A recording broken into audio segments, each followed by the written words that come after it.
नमस्कार मंडळी, आजच्या नवीन व्हिडिओमध्ये सर्वांचं मनापासून स्वागत आहे। मित्रांनो, काही दिवसांमध्ये लोकसभेचं निवडणुका जाहीर होणार आहेत। निवडणूक कधी घेतली जाणार याची डेट सुद्धा फिक्स होणार आहे। आचारसंहिता सुद्धा लागू होणार आहेत।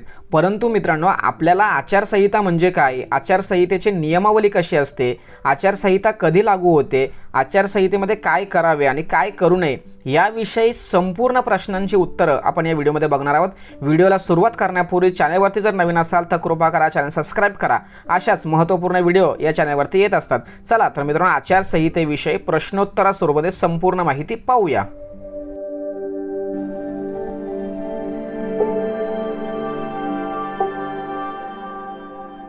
मित्रांनो, आचारसंहितेविषयी माहिती पाहत असताना कोणत्याही निवडणुका जवळ आल्या की आपल्याला शब्द कानावर पडतो तो म्हणजे आचारसंहिता। आता राज्यामध्ये ज्यावेळेस निवडणुका जाहीर होतात त्यामध्ये प्रत्येक राज्यामध्ये आचारसंहिता लागू होते। या आचारसंहितेचे पालन करणे प्रत्येक पक्षाला तसेच निवडणुकीच्या प्रत्येक उमेदवारांना देखील बंधनकारक असते। चुकून जर एखाद्या उमेदवाराने पक्षाने आचारसंहितेचे नियम मोडले तर त्याच्यावर कारवाई केली जाते। परंतु या आचारसंहिता नेमकी कधीपासून लागू झाली, किती काळ राहते, कोणकोणते नियम असतात, या सर्व प्रश्नांची उत्तर आपण या ठिकाणी जाणून घेणार आहोत। पहिला प्रश्न असा आहे की आचारसंहिता केव्हापासून लागू होते। सगळ्यात महत्त्वाचं म्हणजे निवडणूक आयोग कोणत्याही निवडणुकीच्या तारखा जाहीर करण्यासाठी सुरुवातीला एक पत्रकार परिषद घेते आणि या पत्रकार परिषदेमध्ये आदर्श आचारसंहिता लागू करतात। तर ती निवडणूक प्रक्रिया होईपर्यंत ही आचारसंहिता लागू होते। तर आचारसंहिता कधी चालू होते, तर निवडणुकीच्या अगोदर आणि निवडणूक संपेपर्यंत। आचारसंहिता कोणत्या भागात लागू होते हा दुसरा प्रश्न आहे। संपूर्ण देशामध्ये लोकसभा निवडणुकीच्या वेळी आचारसंहिता लागू असते, परंतु विधानसभा निवडणुकीच्या वेळी फक्त त्या राज्यामध्ये आचारसंहिता लागू असते। तर पोटनिवडणुकी किंवा आचारसंहिता संबंधित मतदारांच्या परिसरामध्ये लागू असते। तिसरा प्रश्न असा आहे की आचारसंहिता पहिल्यांदा कधी लागू झाली, तर 1960 मध्ये केरळ विधानसभा निवडणुकीमध्ये पहिल्यांदा आचारसंहिता लागू झाली। त्यानंतर 1962 साली लोकसभेच्या निवडणुकीच्या वेळी देशभरामध्ये संपूर्ण ठिकाणी आचारसंहिता सुरू झाली। दुसरा प्रश्न असा आहे, चौथा प्रश्न, आचारसंहिता कोणत्या कायद्याअंतर्गत असते, तर आचारसंहितेसाठी कोणत्याही प्रकारचा कायदा नाही आहे। राजकीय पक्ष तसेच तज्ज्ञ यांची मतानुसार ही आचारसंहिता ठरत असते आणि वेळोवेळी या आचारसंहितेमध्ये बदलसुद्धा घडत असतो।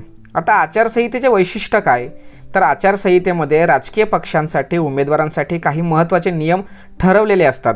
प्रामुख्याने राजकीय पक्ष उमेदवार सत्तेत असलेल्या पक्षांनी सभा, प्रचार, निवडणुका, मिरवणुका यांचे नियोजन कसे करावे याबाबत या आचारसंहितेच्या नियमामध्ये सर्व काही ठरवलेलं असतं, सर्व काही लिहिलेलं असते आणि या पद्धतीनेच या काळामध्ये वागायचं असतं।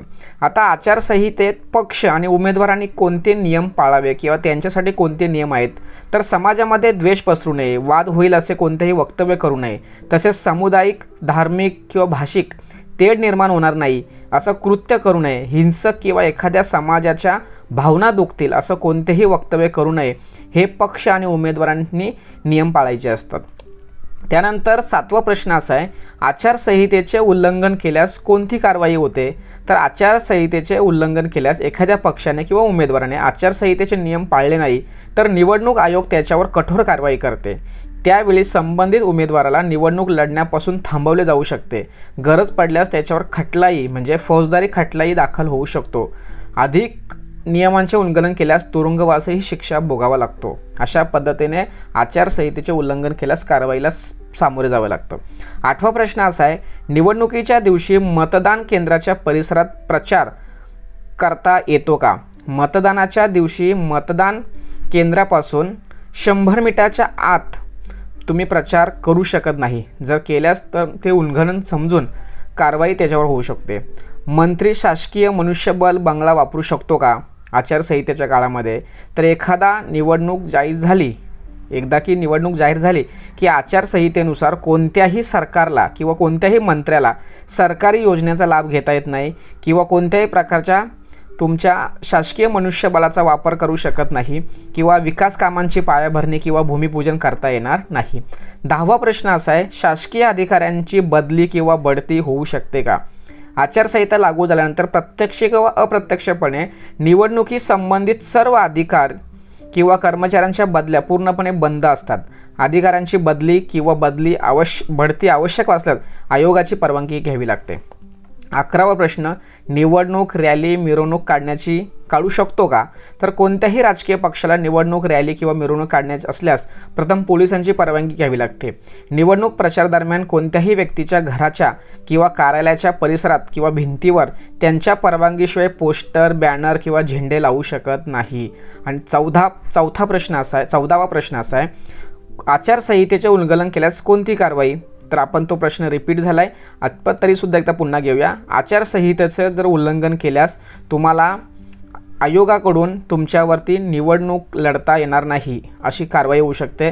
तसेच तुमच्यावर फौजदारी गुन्हासुद्धा होऊ शकतो किंवा जर तुम्ही मोठ्या प्रमाणात उल्लंघन केल्यास तुमच्यावरती तुरुंगवाससुद्धा भोगावा लागतो. अशा पद्धतीने मित्रांनो, आचारसंहिता याविषयी संपूर्ण प्रश्न उत्तराच्या स्वरूपात या ठिकाणी माहिती सांगण्याचा प्रयत्न केला आहे.